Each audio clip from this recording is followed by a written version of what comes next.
जी के स्वागत के लिए हमारे बीच अतिथि के रूप में श्याम बैठे हुए हैं। तो दादाजी से अनुरोध है कि महाराज जी का पुष्पहार से स्वागत करें। और हमारे बीच में ग्राम प्रधान उचित अवसर पर पहुंच चुके हैं। हमारे चाचा श्री व्यास मंच से आशीर्वाद लेंगे महाराज जी का पुष्पहार से स्वागत करके। और हमारे काका जी श्री कृष्ण कुमार चंद्रवंशी से अनुरोध करूंगा कि व्यास मंच से महाराज जी का पुष्पहार से स्वागत करके आशीर्वाद ले।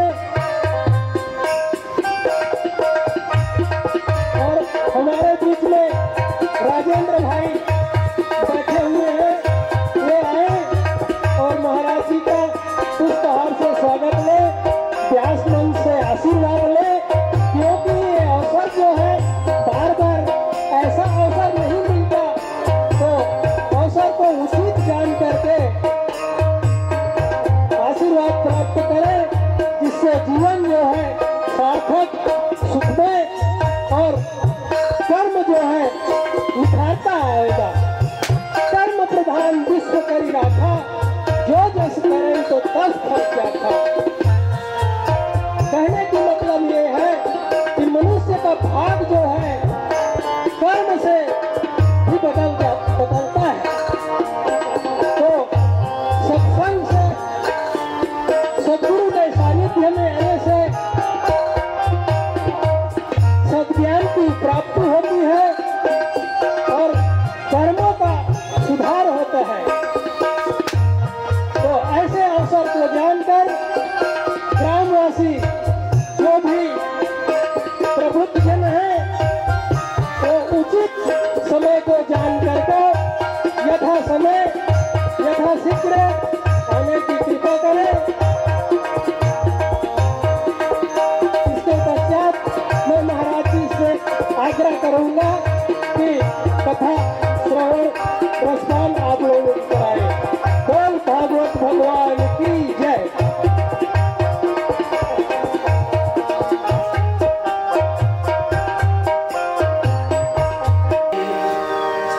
सरस्वत्यै नमः।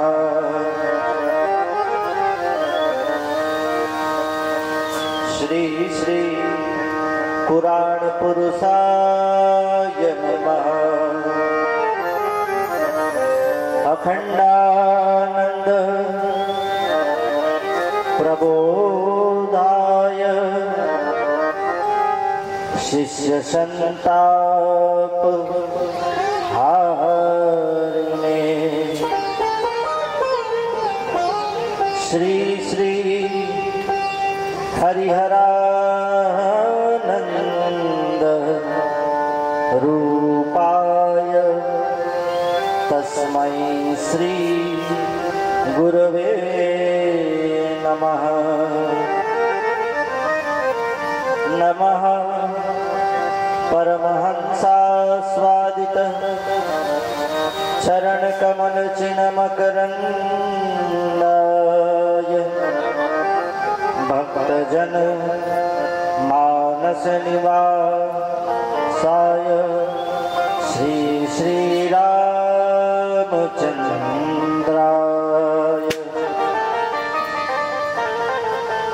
वीणाधरे विपुल मंगलदानशीले भक्तार्तिनाशिनी शिव विरंचि हरीश वंदे। कीर्ति प्रदे अखिल मनोरथ दे महरहे। विद्या प्रदायनी सरस्वती नौमि नित्यं। सच्चिदानंद सच्चिदानन्दरूपाय विश्वोत्पत्त्यादिहेतवे तापत्रय विनाशाय श्रीकृष्णाय वयं नमः। बोलिए वृंदावन बिहारी लाल की जय हो। श्रीमद् भागवत की इस ज्ञान गंगा में आइए गोता लगाने से पूर्व तेरे नाम कैसे आओ हे प्रभु मुझे बता दो, तेरे नाम कैसे आओ माया के बंधनों से, माया के बंधनों से अब मोक्ष कैसे पाऊं, हे प्रभु मुझे बता दो।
हितांशु प्राणियों में सद्भावना विश्व का कल्याण हो। गौ माता की जय हो। गौ हत्या बंधु पूज्यपाद स्वामी धर्म सम्राट करपात्री जी महाराज की जय हो। श्री शंकराचार्य भगवान की जय हो। अपने अपने माता पिता की जय हो। अपने अपने गुरु गोविंद की जय हो। हर हर महादेव।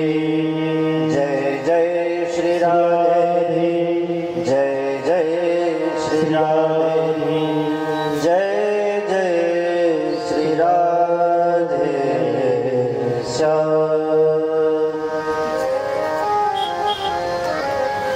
अनंतानंत ब्रह्मांड नायक परात्पर पूर्ण ब्रह्म पुरुषोत्तम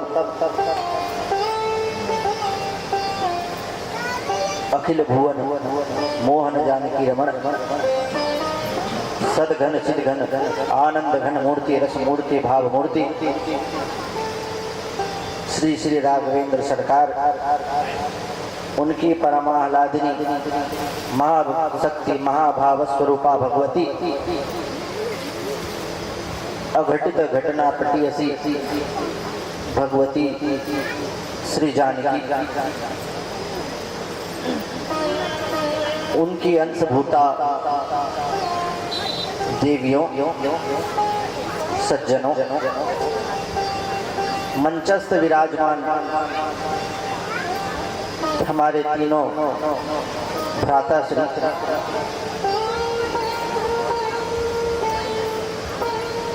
वाम पार्श्व में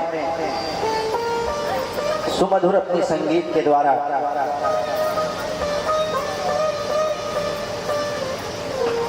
इस दिव्य ज्ञान यज्ञ को सुमधुर बनाने वाले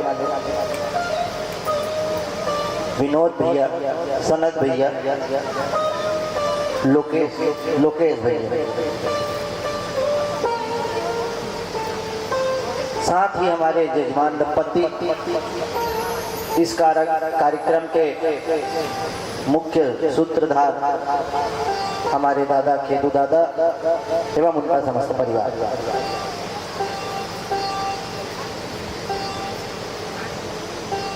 बड़ा ही सुमधुर सत्र है।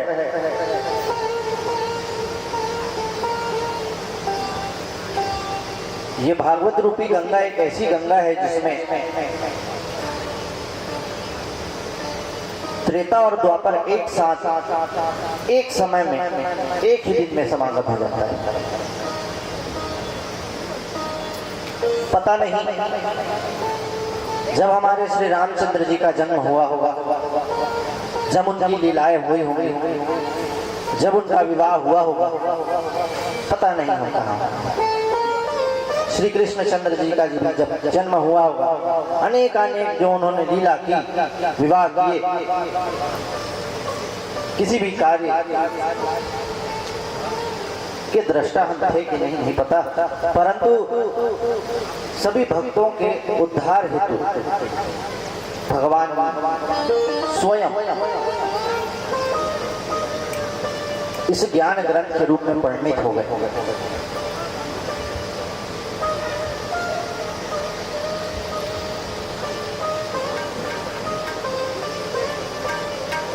एक बार भगवती लक्ष्मी ने विष्णु जी से पूछा, बहुत अवतार में महाराज, 24 अवतार, सही सही बताओ आनंद का।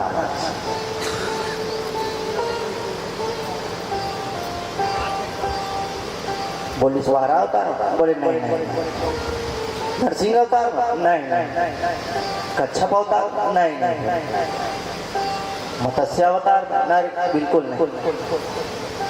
हरि अवतार? अरे बिल्कुल भी नहीं। दो ही अवतार ऐसे हुए थे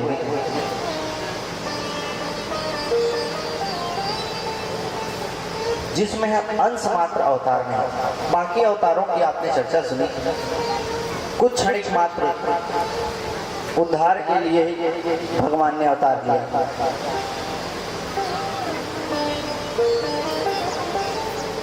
भगवान देखे राम बने, कृष्ण बने, सखा भ्राता माता पिता पत्नी पुत्र इवन ससुराल के भी मजा आई दो अवतार होली से विष्णु भगवान के भी बिहार होई, शंकर जी के भी बिहार होई। विष्णु भगवान के बिहार कथा तो अभी सामने कुछ क्षण बाद आई छे।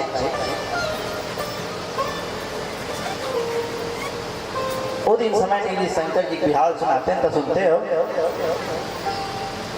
विचारण दिन बैठा देवता मन तो एक देखो जब बारात बिहाव को घर होते दूल्हा है तो दूल्हा घर तैयारी होना चाहिए, दुल्हन है दुल्हन घर तैयारी होना चाहिए। हो तो सब देवता अपन अपन घर में स्नो पाउडर लगा अपन घोड़ा रख दुनियादारी सब चमकाक चकाचक अपन घर में नाच गाना कर। और एक जेकर घर में जेकर बिहाव होना ठंड ठंड गोपाल खाली देवता मन आगू आगू जा नंग धड़ंग सांप वाप लपेटे भाई और राख वाप लपेट ले मजा नहीं आता। भूत परेशान बेचारा जाते तो भजन भी ना भूतवा नाचे दे दे ताल बोले की बारात काबर बन तो भूतवे पर इतवा नुकसान तो जात कोई मुड़कंडा कोकरो गोजा रसा खाते हाथ गोड़े गोड़ मुड़े कोकरो मुड़ गया। अब बताओ वैसा बारात में कोनो खाना खवाएल भी पत्नी अगर ज्यादा मुड़ वाले कौन डाल लगा है बोलवा अजय घर मुंडिया नहीं है देखत किसे कैसे कोकरो गोड़े कोकरो पूरा शरीर भर पहरे जीवनाश में भी देखिए बेचारा अंधियार काबर जब महीना में यहाँ आरती कर गई देखी सांस गाया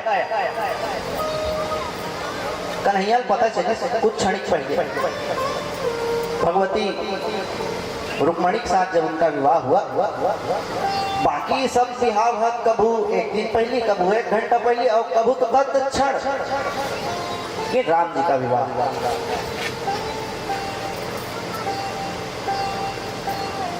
कहने का तात्पर्य यह है भगवान ने हम मनुष्यों पर अनुग्रह करने के लिए इस दिव्य कथा को इस धराधाम पे भेज दिया अपने स्वरूप। आइए उसी तारतम्य को आगे बढ़ाते हुए कल की चर्चा हम लोग सप्तम स्कंध में भक्त प्रहलाद के द्वारा जो उनके ऊपर भगवान ने अनुग्रह किया उसकी चर्चा किए।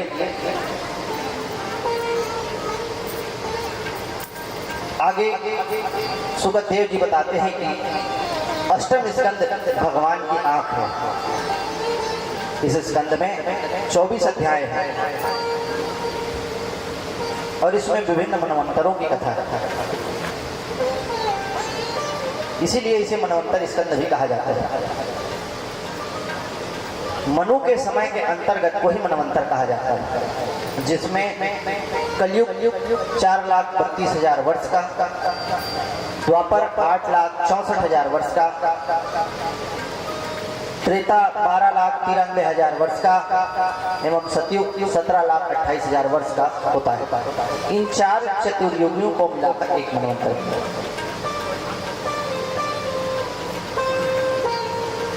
जिसका पूर्ण परिमाण होता है 43,30,000 वर्ष। ऐसे 71 चतुर्युगी बीत जाने पर अर्थात 30,67,20,000 वर्ष का एक मनवंतर कहा गया है।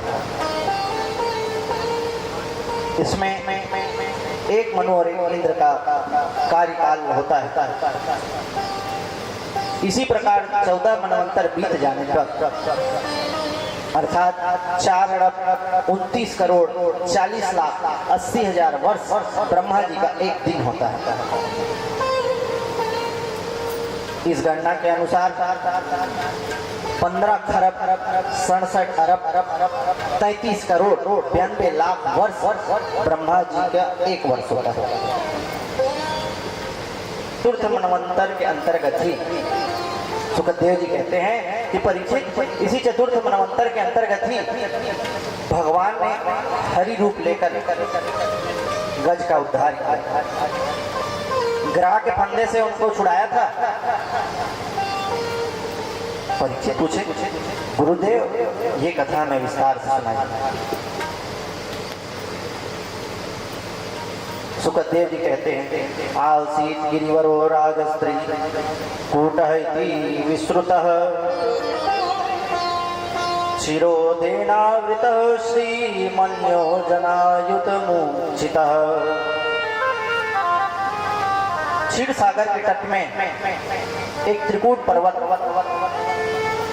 उस पर्वत के तलहटी में वरुण जी का एक ऋतुमान नाम का बगीचा था। वहां पर एक सुंदर सरोवर था। उस सरोवर में अप्सराएं स्नान करने आती। उनके शरीर का स्पर्श पाकर उस सरोवर का जल इतना सुगंधित हो गया कि आसपास का वातावरण हमेशा सुगंधित रहता था।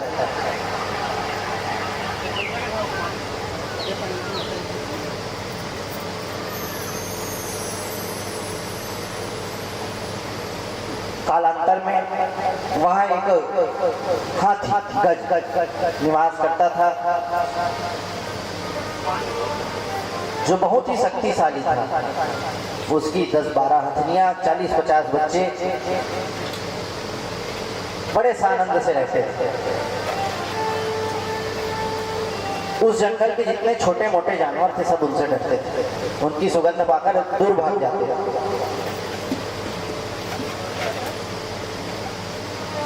गर्मी का समय था। उस हाथी को प्यास लगी, उस जल में गया, उस सरोवर में गया, जल तो पिया। पीने के बाद हाथी मल्ला देखे हो, थोड़ा सा हाथी मल्ला का अब मल्ला जब गर्मी में पानी अच्छा मिल जाते, तालाब नदिया वाले सिस्टम धीरे धीरे गायब होते, लेकिन तब वो जब पानी अच्छा मिल जाते तो दो डुबकी लगाए जगह वहाँ वो आधा घंटा नहा लेते। वैसी वो भी क्रीड़ा करने लग गया। उसमें एक ग्राह रहता था, एक ग्राह अर्थात मगर रहता था।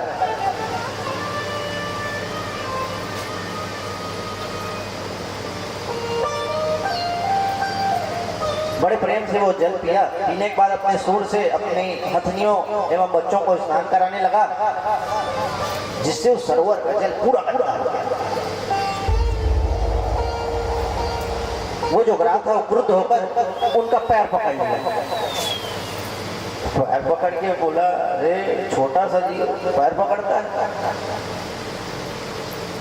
इतने दिनों से ये कुछ नहीं किया, चलो कोई बात नहीं, पकड़ लिया, ये मेरा क्या बिगाड़ लेगा। ऐसा करके धीरे से अपनी ओर खींचा। मगर जलीय जीव था, ताकतवर ज्यादा हो गया, वो अपने ओर खींचा, फिर ये अपने ओर खींचे। ऐसा करते करते इतना दिव्य उन दोनों के बीच में युद्ध हुआ, जो कि 1000 वर्ष तक चला, जिसे देखने आकाश मंडल पे ब्रह्मादि सारे देवता पहुंच गए।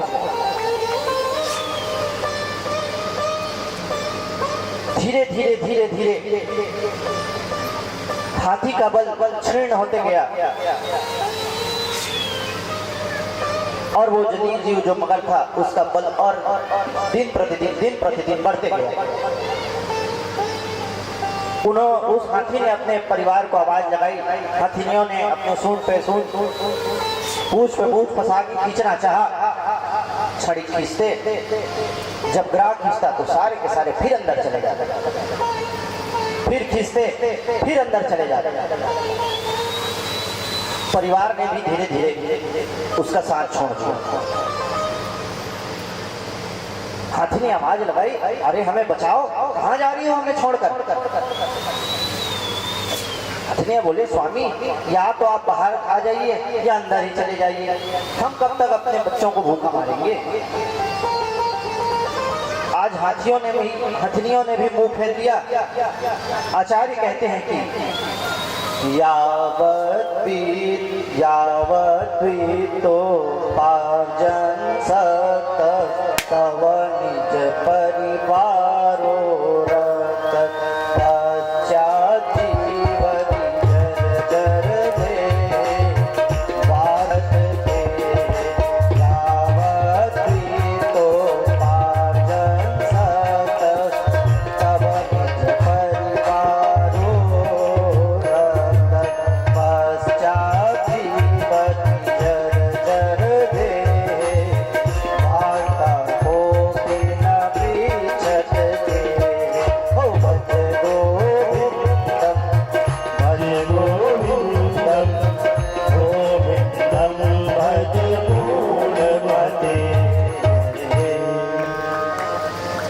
व्यक्ति धन कमाने में अक्षम हो जाता है तो उसकी भी यही गति हो जाती है।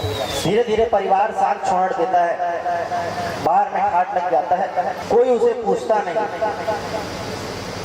ये बात गजराज को भी समझ आ गई। जीवन भर जिसे हम अपना समझते थे वो पुत्र पत्नी अपने थे ही नहीं।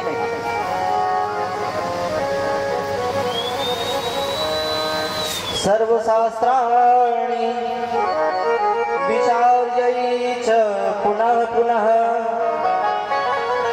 इदं मेकं सुनिष्पन्ना ध्येयो नारायण सदा ध्येयो नारायण सदा। बार बार शास्त्रों का अवलोकन करने के बाद सुखदेव जी कहते हैं कि मेरी तीव्र बुद्धि यही निष्कर्ष पर पहुंची है कि ध्येयो नारायण सदा, भगवान हरि का ही भजन करना चाहिए, भगवान हरि ही कीर्तन योग्य है। आज गजराज को वैराग्य हो गया, बड़ी सुंदर स्तुति करता है। इसकी स्तुति की एक अजीब बात ये थी कि ये अपनी स्तुति में किसी भी देवी देवता का नाम नहीं ले रहा। खड़े तो हैं वहां ब्रह्मादि इंद्रादि इत्यादि देवता सब खड़े हुए हैं कि जैसे ही ये गजराज हमारा नाम ले हम जाएं, इसे बचाएं। लेकिन ये भी संकल्प निष्ठ था। कहता है ओम नमो भगवते तस्मै यत एतच्चिदात्मकं पुरुषाय बीजाय परेशाय धीमहि। गजराज कह रहा है जो भगवान चैतन्य है, इस संसार का सृजन करते हैं, आदि कारण है जिससे पूरा संसार प्रकाशित है, जो सृष्टि के सृजन पालन और संहारक है, मैं उनके चरणों में बारंबार प्रणाम करता हूँ। वही आकर मेरी रक्षा करता है।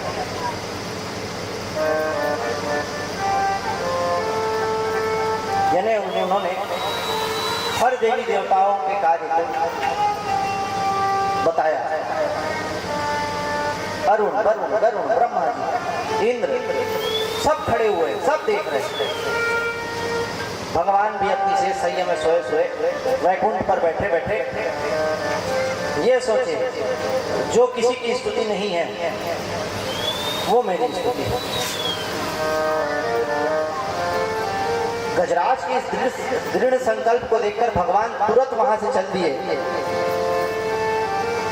इतनी द्रुत गति से गए कि हाथ पकड़ कमला कहे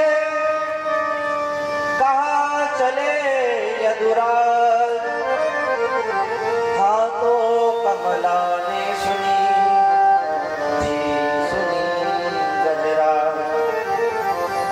भगवान गरुड़ पर बैठकर इतनी द्रुत गति से गए, इतनी तेज गति से गए वैकुंठ में। अब देखा हाथी, कतेक समय लगी बोलते देखा हाथी, हाँ ठीक, बस अक्के भगवान हाँ निकला वैकुंठ में और थी निकला गजेंद्र के सामने। गजेंद्र ने देखा कि प्रभु आ रहे हैं। अब पूर्णतः डूब गया था सिर तक, सिर्फ सूंड ही थोड़ा सा बाहर था। इधर उधर ढूंढा, भगवान की प्रकृति का ही एक कमल उनके सूंड में आया। सूंड में आकर भगवान की तरफ दिखाकर बोले नारायण अखिल गुरु भगवन नमस्ते। हे नारायण है कि गुरु, मैं आपके चरणों में बारंबार प्रणाम करता हूँ। भगवान देखे ये तो डूबा जा रहा है, तुरंत उसकी सूंड पकड़कर खींचे, उसको खींचे तो उसके पीछे पीछे ग्राह भी खींचा चलाया। तुरंत अपने सुदर्शन चक्र से उसका मुंह विदीर्ण कर दिए और उसका गोविंदाय नमो नमः हो गया। दोनों को तार दिया। बोल भक्त वत्सल भगवान की जय हो।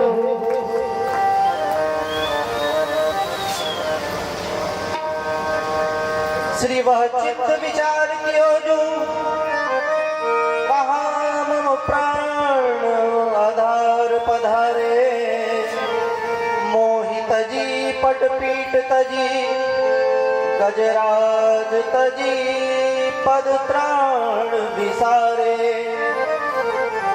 प्रेम हुआ लगता है कि अभिमान वृथा मन में हम धारे सोचते जाओ जयकार सुनी तब जान पड़ा गजराज उदारे जान पड़ा गजराज उदारे।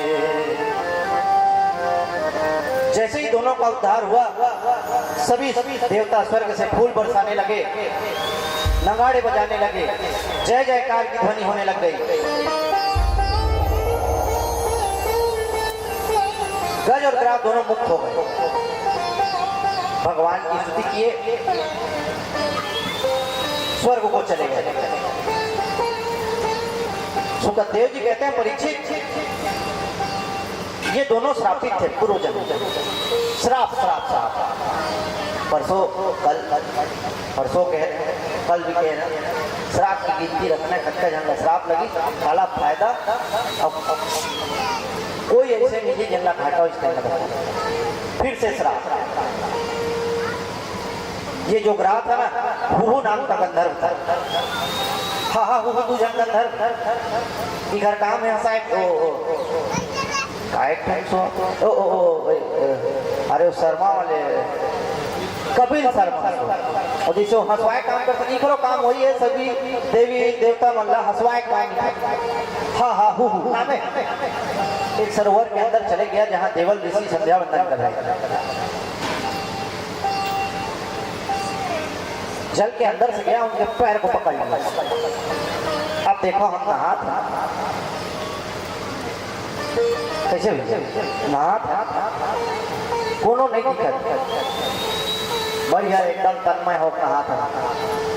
अच्छा काट में कभी पैर में पकड़ी डर लगा उसने ऋषि भी डरा गए।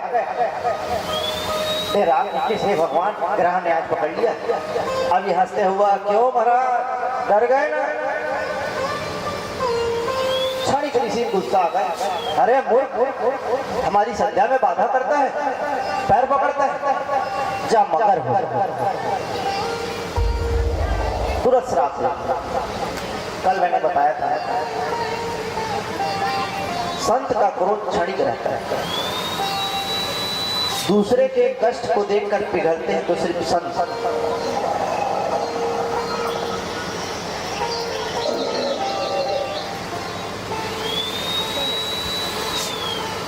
बोले ऐसे ही पैर पकड़ते रहो, समय आने पे तुम्हारा उद्धार हो जाएगा।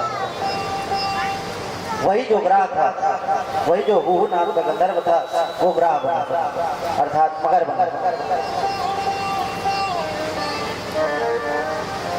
सुखदेव पूछित महाराज ये गजेंद्र कौन रहे। एक भावात्मक कहानी हमारे पिताजी सुनाए लवकर गुरु जी स्वामी श्री कृपात्री जी महाराज सुनाए।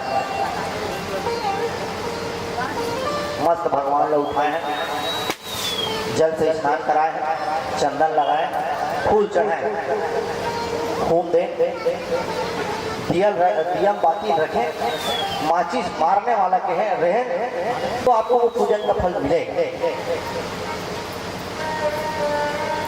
अर्थात मन से हमने अगर भगवान कह दिया कि प्रभु मैं पूजा कर लूंगा, वो दिन बताया जाता कि कलयुग मानस पुण्य है मानस पाप नहीं है जब तक शरीर से किया नहीं जाता।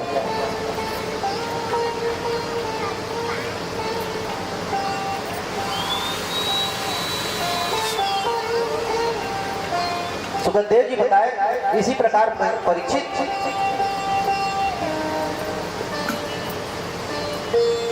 ये जो गज था तो पूर्व जन्म में इंद्रद्युम्न नाम का एक राजा था।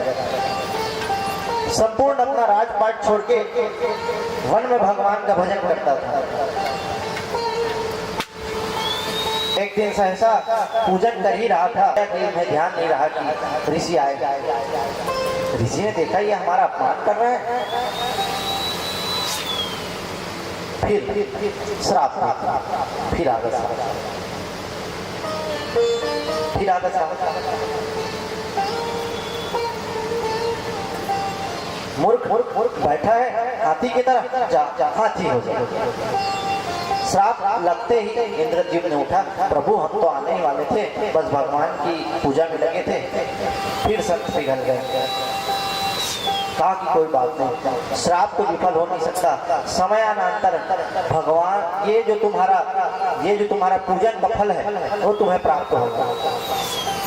हम बताया मत कटें कि जहां तक आप पूजा करें, आपकी पूजा अधूरा हो एक बात किसी कारण वसात रुके, अब जबरदस्ती छोड़ना बात अलग है, कारण वसात रुके भगवान पूजा न पूर्ण हो। तो ये वही गज था, इस गजग्राह की कथा को जो प्रेम से सुन लेता है भगवान के चरणों में उसकी गति हो जाती है, अंत में भगवान के परम धाम को प्राप्त करता है। बोलिए भक्त वत्सल भगवान की जय हो। जीवन की डोरी तुमसे बांधी है सावरी, दर्शन की भीख दे दो, दर्शन की भीख दे दो, लेना है बावरे। जीवन की डोरी तुमसे बांधी है सावरी, जीवन की डोरी तुमसे बांधी है सावरी, दर्शन की भीख दे दो,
से उस मनवंतर में भगवान हरि ने अवतार लिया, गजग्राह दोनों का उद्धार किया।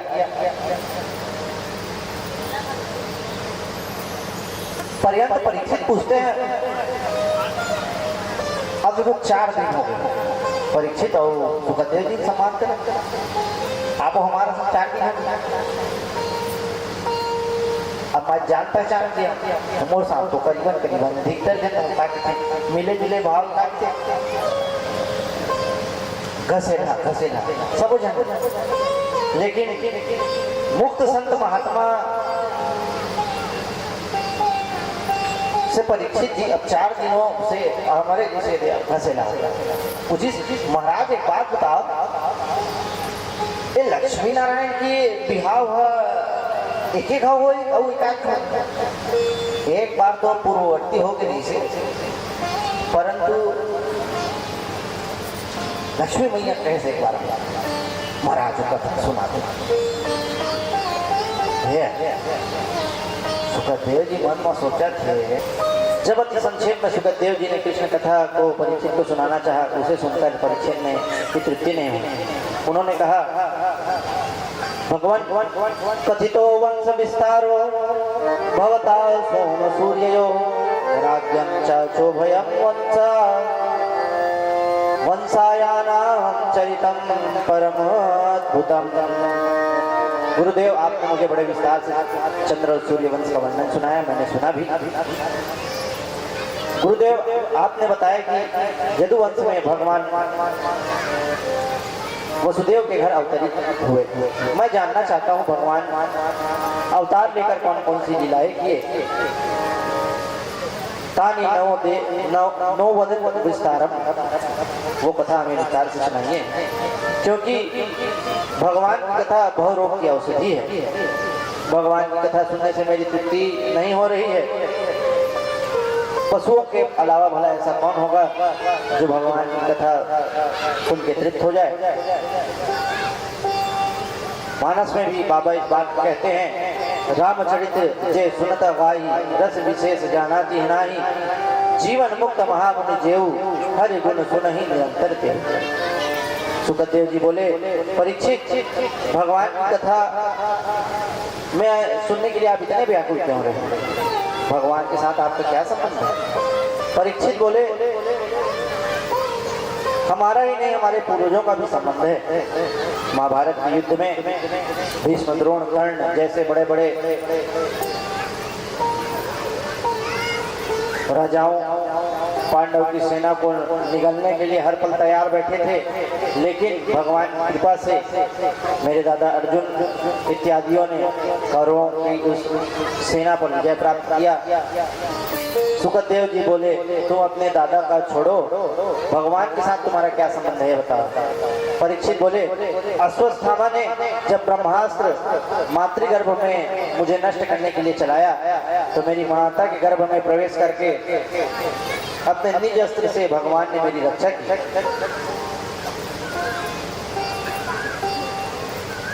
गुरुदेव, उन्हीं भगवान की कथा आप मुझे सुनाइए। गुरुदेव, अभी अभी आपने बलराम जी की गणना रोहिणी के पुत्र के रूप में भी कराई, लेकिन फिर देवकी के भी 7वें पुत्र के रूप में आपने बलराम जी को गिनाया। मैं जानना चाहता हूँ, देवक्या गर्भा संबंध कुतो देहांतरे बिना 2 देह धारण किए एक बालक 2 रूप में कैसे प्रकट हुआ?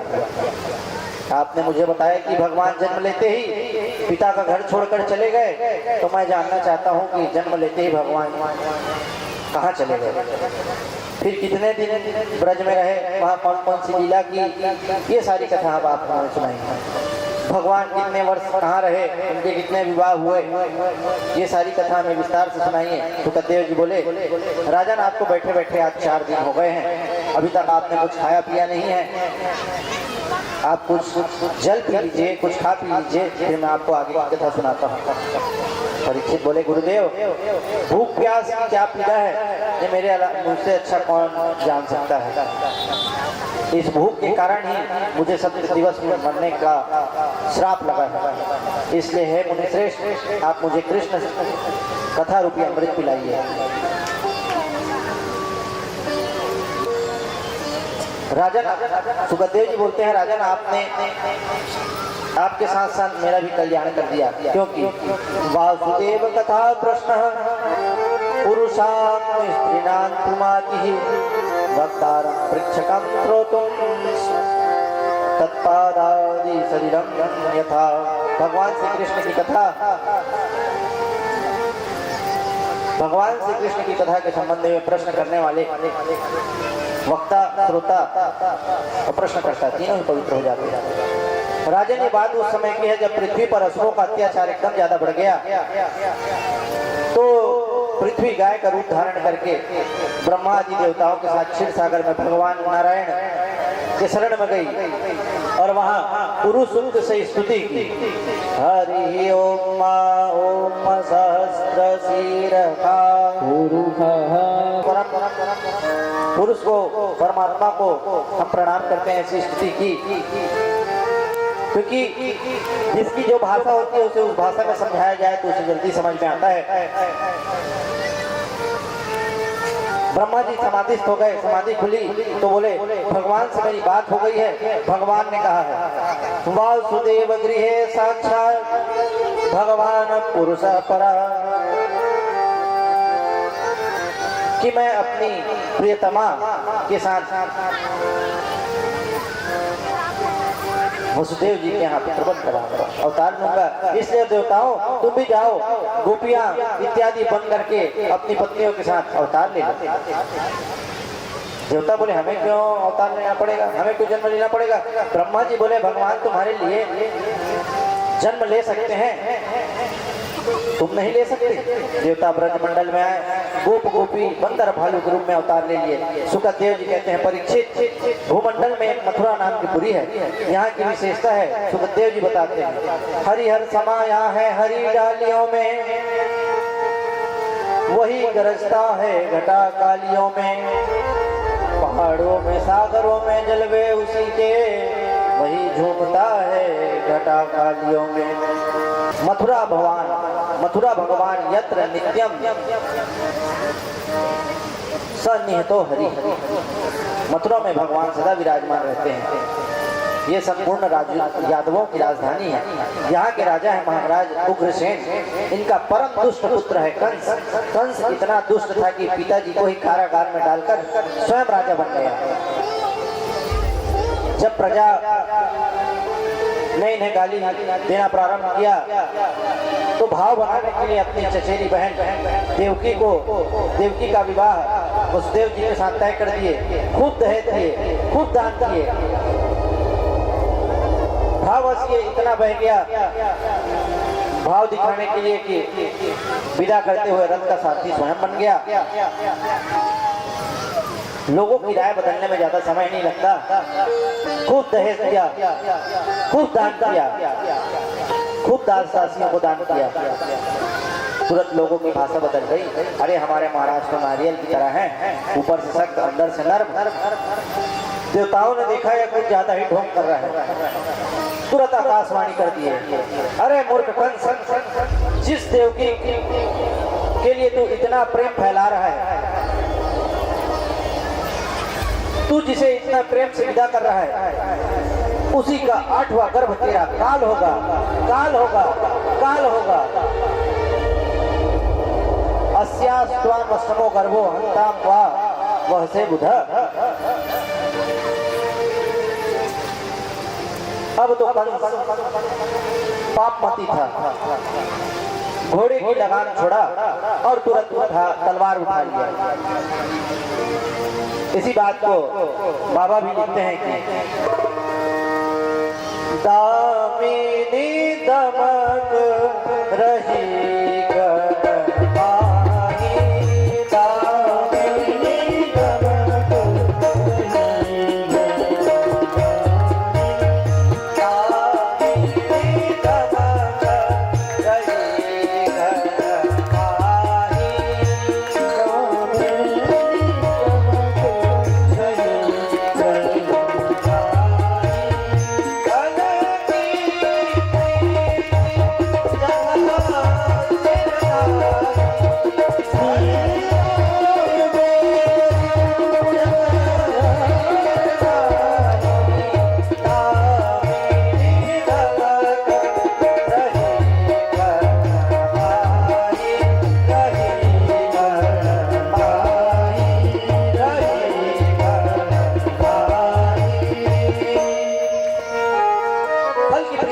होती है जिस प्रकार बादल की में बिजली चमकती है। तुरंत तलवार उठा लिया, देवकी का केस पकड़ लिया, तुरंत मारने को आरूढ़ हो गया। बोला ना रहेगा बांस, 5 बजे की बांसुरी। जब देवकी नहीं रहेगी तो इसका संतान कहां से होगा? इसका तो 8वां गर्भ मेरा काल है। वसुदेव ने देखा ये दुष्ट तो देवकी का वध ही कर देगा। अनेक प्रकार की युक्तियों से कंस को समझाने लगा। फिर राजन, आप तो भोज वंश का यश बढ़ाने के लिए आए हैं, फिर आप इस प्रकार का निंदनीय कार्य कैसे कर सकते हैं? एक तो स्त्री, दूसरी आपकी बहन, तीसरा ये शुभ विवाह का मुहूर्त। आप जैसे 3 वत्सल भला इसका वध कैसे कर सकते हैं? ये सुनकर माता सरस्वती बड़े जोर से अपना सिर पकड़ी।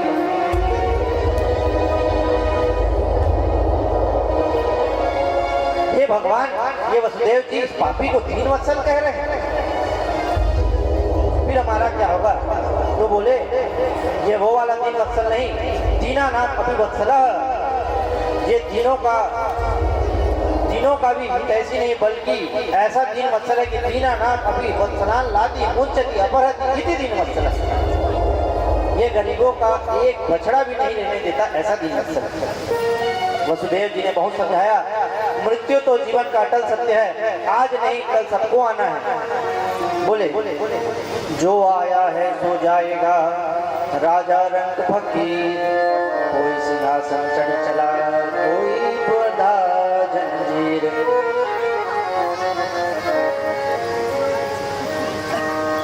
बोले प्रभु, जगत में कोई परमानेंट नहीं है, आप इस प्रकार क्यों सोच रहे हैं? क्योंकि पंचैतानि सृज्यन्ते गर्भस्थ वैदेहिनां आयु कर्म च वित्तं च विद्या निधनमेव च। आयु कर्म वित्त विद्या निधन, ये 5 चीजें विधाता ने गर्भ में ही लिख के भेज दिया। महर्षि वशिष्ठ जी भी जब भरत जी राजा दशरथ मृत्यु के बाद बहुत ज्यादा आहत हो जाते हैं, तो किसी चीज को समझा रहे हैं।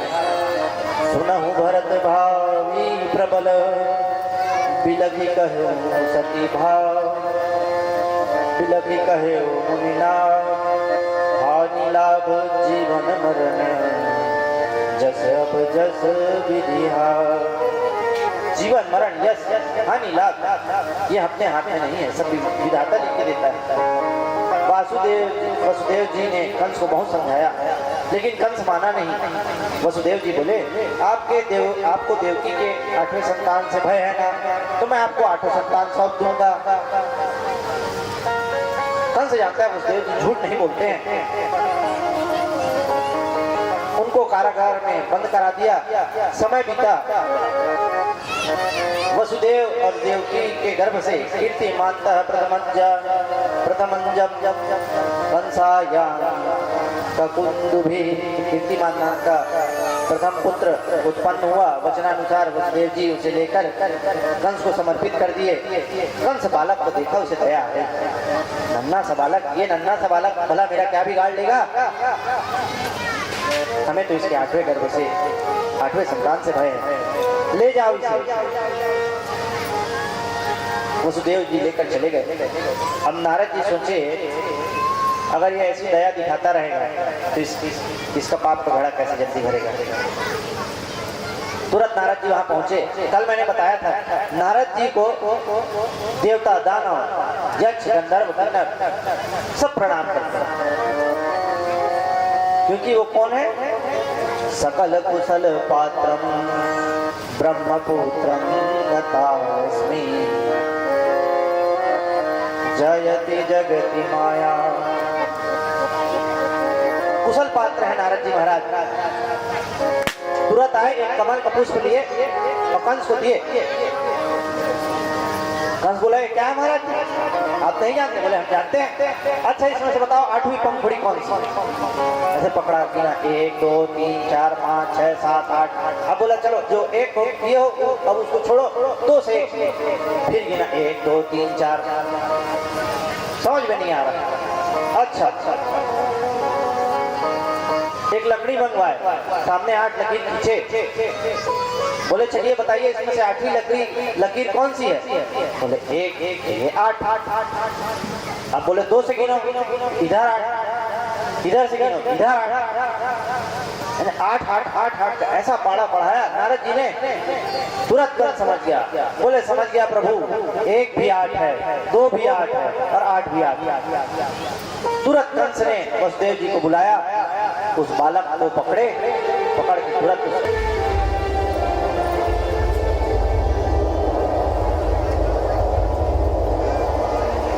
इसी प्रकार से दूसरा, फिर तीसरा, फिर चौथा, फिर 5वां, फिर 6वां, 6 पुत्रों का वध कर दिया। 7वें बार देवकी के गर्भ में स्वयं शेष नारायण आ गए। भगवान ने योग माया का आवाहन किया, योग माया ने उन्हें रोहिणी के गर्भ में स्थापित कर दिया और हल्ला हो गया कि कंस ने देवकी का 7वां गर्भ गिरवा दिया। 8वीं बार देवकी के गर्भ में भगवान आए, गर्भ का इतना तेज फैला कि पूरा कारागार प्रकाशित होने लग गया, सारी दिशाएं सुकूल वातावरण प्रस्तुत करने लग गई। ये देखकर कंस ने जेल की सुरक्षा और बढ़ा दी, बोला मेरी आज्ञा के बिना एक मच्छर भी बाहर नहीं जाना चाहिए। ब्रह्मादिक देवताओं को खबर मिली, भगवान की गर्भस्थ स्तुति करने पहुंचे और सत्य सत्य कहकर भगवान को संबोधित किया।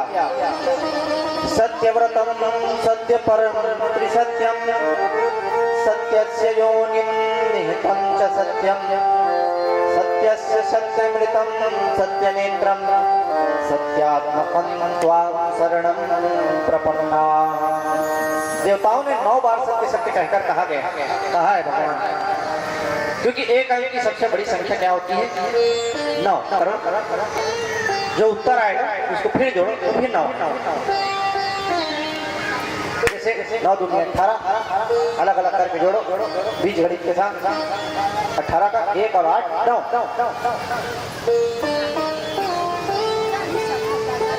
तात्पर्य है कि 9 पूर्ण संख्या है। भगवान की 9 बार सत्य सत्य कहकर स्तुति किए हैं। हे प्रभु आप सत्य संकल्प हैं, अपना संकल्प मत भूल जाइएगा, क्योंकि आपने दुष्टों का उद्धार करने के लिए धराधाम पर अवतार लेने आ रहे हैं और सारे दुष्ट आपके ही स्वजन पर, कोई मामा है, कोई चाचा है, कोई भैया है, कोई मौसी है, सारे दुष्ट आपके परिवार में आ रहे हैं। ब्रह्मादिक देवता भगवान की स्तुति किए और अपने अपने धाम को चले गए। अथ सर्वगुणोपेतः कालम परम शोभना। धीरे धीरे समय बीता, भाद्रपद का मास आ गया, कृष्ण पक्ष आ गया, अष्टमी तिथि आ गई, रोहिणी नक्षत्र आ गया, रात्रि के 12 बज गए, मंद मंद सुगंधित वायु बहने लग गई, धीरे धीरे बादल गरजने लग गए, दिशाएं प्रसन्न हो गई, अग्निहोत्र की अग्नि स्वयं प्रज्वलित हो उठी। कालम परम शोभना, जो काल सबका बाल पकड़े खड़ा हुआ था वो भी शोभायमान लग रहा है। गोस्वामी तुलसीदास जी यहीं पे लिख देते हैं, शीतल मंद सुरभि बहबाहु, शीतल मंद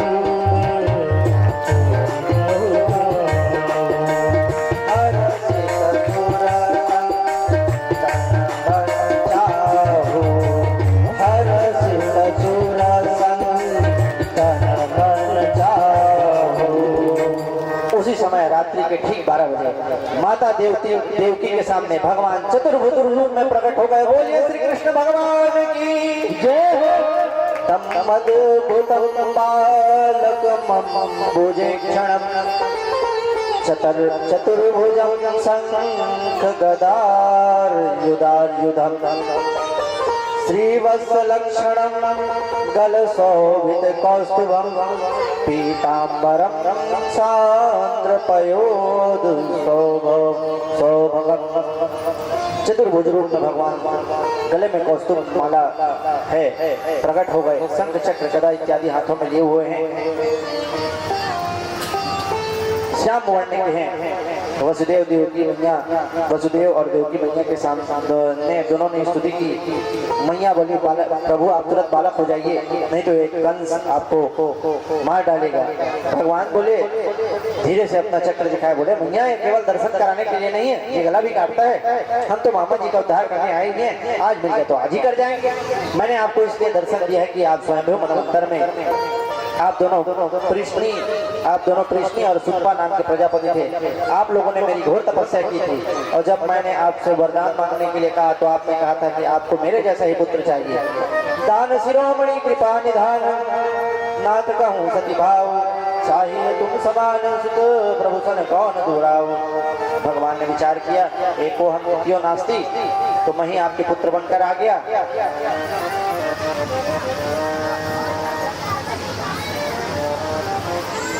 मैं तो अकेला ही हूँ, जैसे कोई दूसरा ही नहीं। फिर मैंने किसी को वचन देने के बाद पूरा नहीं किया तो उसका 3 गुना मुझे देना पड़ता है। आपु सरिस खो जब कहा जाए, नृप तव तनय कोई मैं आई। मैं स्वयं 3 बार आपका पुत्र बनकर आऊंगा, तो उस बार कृष्ण गर्भ के रूप में मैं आपका पुत्र बन के आया। अगली बार अदिति और कश्यप के रूप में जब आपने अवतार लिया तो मैं वामन रूप में आया। पुनः देवकी और वसुदेव के रूप में आप जब आए हैं तो मैं आपका पुत्र बनकर आया हूँ। तुरंत भगवान बालक के रूप में हो गए और आदेश दिए ब्रज में नंद पत्नी यशोदा के गर्भ से कन्या उत्पन्न हुई है, आप मुझे वहां ले जाइए और वहां सुला दीजिए, उस कन्या को उठा कर ले आइए, मैं ब्रज में लीला करके आऊंगा, कंस का वध करूंगा। ऐसा कहकर भगवान एक बालक के रूप में परिणित हो गए। बोलिए कृष्ण भगवान की जय हो। वसुदेव जी बालक को उठाए, जैसे उठाए पता नहीं वहां कहां से एक सुपा आ गया, सुपा में बालक को लेटा दिए। जैसे बालक को उठाए सारी बेड़ियां खुल गई, सारे दरवाजे खुल गए, सारे द्वारपाल सो गए। यमुना पार करके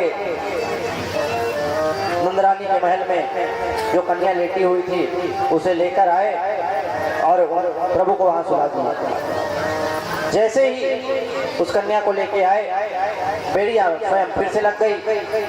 कन्या ने इतने जोर से रोना शुरू किया कि उनके रोने की आवाज से पहरेदार जग गए। कंस को बुलाए, कंस भागता आया, कन्या को पकड़ा, जैसे ही जमीन पर मारना चाहा वो कन्या आकाशव्यापी हो गई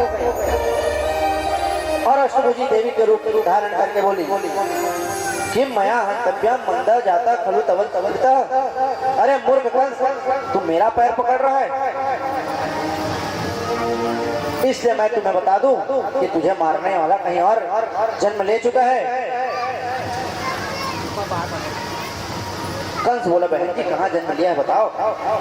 वो देवी बोली अब हम अपने से सब बता देंगे, तुम क्या करोगे, जाओ पता लगाओ, मैं थोड़ी ही बताऊंगा। ऐसा कहकर वो देवी अंतर ध्यान हो गई और वहीं से आकर विंध्याचल निवासिनी हो गई। बोलिए विंध्यवासिनी मैया की जय हो। दुर्गा सप्तशती में भी आता है कि नंद गोप गृह जाता यशोदा गर्भ संभवा। कंस देवकी को जेल से मुक्त करना तो चाहता था, लेकिन क्या करे, दुष्ट कंस अपनी बहन से माफी मांगा। तुरंत आपातकालीन मीटिंग बुलाया और असुरों को आदेश दे दिया इन देवताओं का मूल मायावी विष्णु है।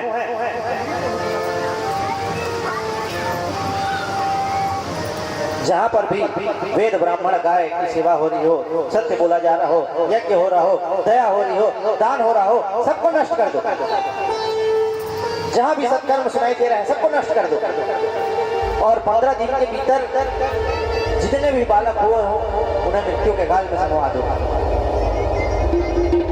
नगर का नगर वो जला देते, यज्ञ नष्ट कर देते, जो वेद पाठ करते रहते उन्हें देश निकाला कर देते। एक पूतना नाम की राक्षसी को ये कार्य दिया गया, वो अपने वक्ष में कालकूट का विष लगाकर बालकों को दूध पिला पिला कर मारने लग गई। परीक्षित जी बोले पूतना को अपना काम करने दो, आओ हम नंद बाबा के महल में चलते हैं। नंद बाबा की आयु 85 वर्ष हो चुकी है।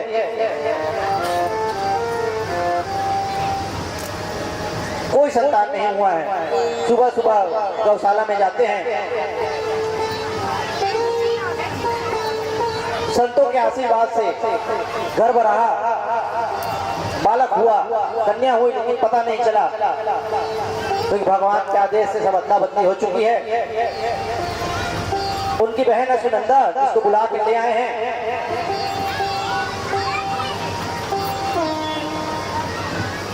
नंद बाबा गौशाला को गए, सुनंदा ने देखा मैया यशोदा के कमरे का दरवाजा खुला हुआ है, एक नीलमणि सा बालक उनके बगल में लेटा हुआ है।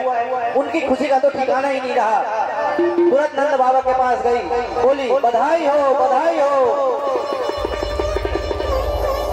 सुखदेव जी कहते हैं उनकी खुशी का तो कोई ठिकाना नहीं रहा, और सुखदेव जी ने भी 18 श्लोकों में नंदोत्सव मनाया है। आइए हम और आप भी कन्हैया के इस नंदोत्सव में आज अपनी सहभागिता दें और बड़े प्रेम से लाला के नंदोत्सव को मनाएं, जन्मोत्सव को मनाएं। आइए सुखदेव जी ने जो नंदोत्सव मनाया है, 2 क्षण उसका गान करें, उसके बाद जजमान गणों के द्वारा दिव्य प्रसादी वितरण इत्यादि के द्वारा आज हमारे नंद लाला का जन्मोत्सव मनाएंगे। बाबा लिखते हैं नंदस्वात्मज उत्पन्ने जाता लादो महामना,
हम लोग भी उस समय तो थे नहीं जब कन्हैया आए थे। इस कथा के माध्यम से नंद बाबा के इस उत्सव में आप और हम भी सम्मिलित होते हैं कुछ भजन के द्वारा। आइए हम लोग भी भगवान के इस जन्म उत्सव को मनाते हैं। बोलिए कृष्ण कन्हैया लाल की जय हो। नंद घरा नंद भयो जय कन्हैया लाल की। नंद घरा नंद भयो जय कन्हैया लाल की। नंद घरा नंद भयो जय कन्हैया लाल की। नंद भयो जय कन्हैया लाल की।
कि ब्रज में सभी बोलिए जय हो करके बोलेंगे सभी भक्तजन एकदम शांत मत बैठे रहिए कम से कम ताली बजाइए सभी भक्तजन लाला की जन्म है कि ब्रज में जय हो कि ब्रज में जय हो कि ब्रज में हो रही है कार लाला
नंद बाबा इतने प्रसन्न हो गए थे, इतने प्रसन्न हो गए थे कि पता नहीं कहां से उनके घर में खजाना ही आ गया। जो जो मांगे धन मांगे धन देते, कपड़ा मांगे कपड़ा देते, जो मांगे वो देते जाते। सियानी लड़का माया खूब खूब खूब प्रेम से सबको बुला रहे हैं, बधाइयां दे रहे हैं, बधाइयां ले रहे हैं। नंद भवन में माखन की कीच मची हुई है। 9 लाख गैया है उनके पास। अनेक अनेक प्रकार से बधाई गीत गाते हुए कन्हैया का जन्मोत्सव मना रहे हैं। आइए एक गीत और भैया से सुनते हैं, तब तक कन्हैया यहाँ पर पहुंच जाएंगे।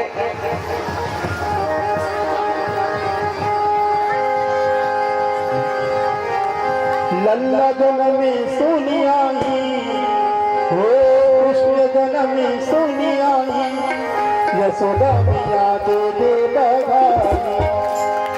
लल्ला जनमी सोनियाई, यशोदा मैया दे दे बधाई। कृष्ण जनमी सोनियाई, यशोदा मैया दे दे बधाई। दे दे बधाई मैया, दे दे बधाई, दे दे बधाई मैया,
नाचे, उत्सव मनाए,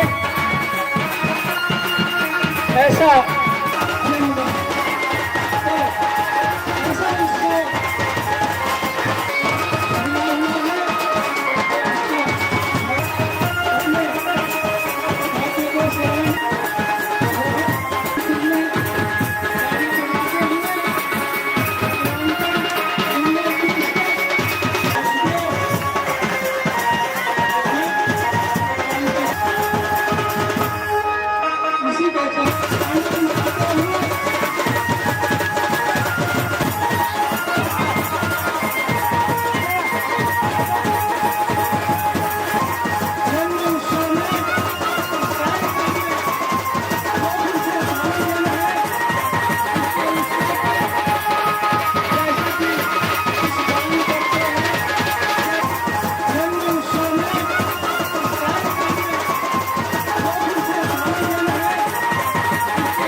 सुचारू रूप से बनाने के लिए भगवान के इस जन्म उत्सव में प्रधानमंत्री के आयोजक मंडलों के द्वारा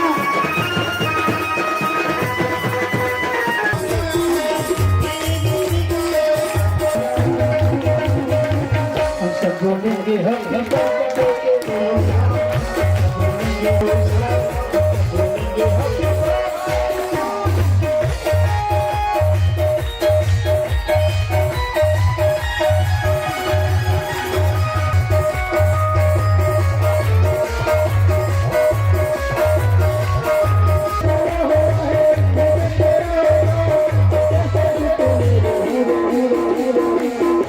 बोलेंगे हैप्पी बर्थडे